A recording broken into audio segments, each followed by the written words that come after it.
Welcome to mega 9 TV.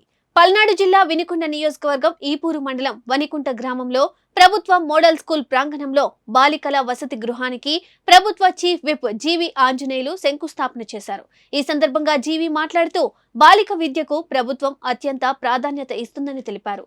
వారికి సురక్షితమైన సౌకర్యవంతమైన వాతావరణాన్ని అందించాలనే లక్ష్యంతోనే ఈ వసతి గృహాన్ని నిర్మిస్తున్నామని చెప్పారు.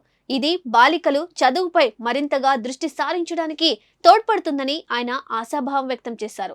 ఈ కార్యక్రమంలో మాజీ శాసనసభ్యులు మక్కిన మల్లికార్జునరావు, స్థానిక నాయకులు, అధికారులు, గ్రామస్తులు పాల్గొన్నారు. 2,26,00,000 రూపాయలతోటి model school residential hostel buildings కు శంకుస్థాపన చేయడం చాలా సంతోషంగా ఉంది. గతంలో తెలుగుదేశం పాలనలో 2014-19 మధ్య ఆ రోజు ఎన్డీఏ ప్రభుత్వం ఉన్నప్పుడు ఈ స్కూల్ తీసుకొచ్చాం.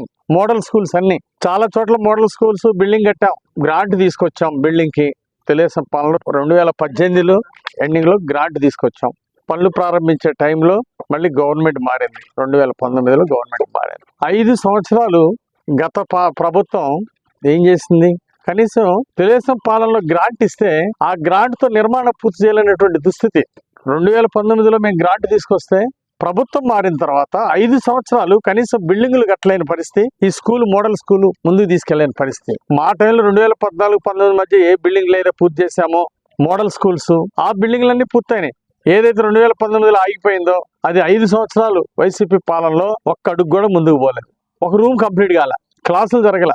మోడల్ స్కూలు పిల్లలందరూ ఆవేదన పడతా ఉన్నారు. అందుకే ఈరోజు మళ్ళీ ప్రజా పరిపాలన వచ్చింది, పేదల పాలన వచ్చింది.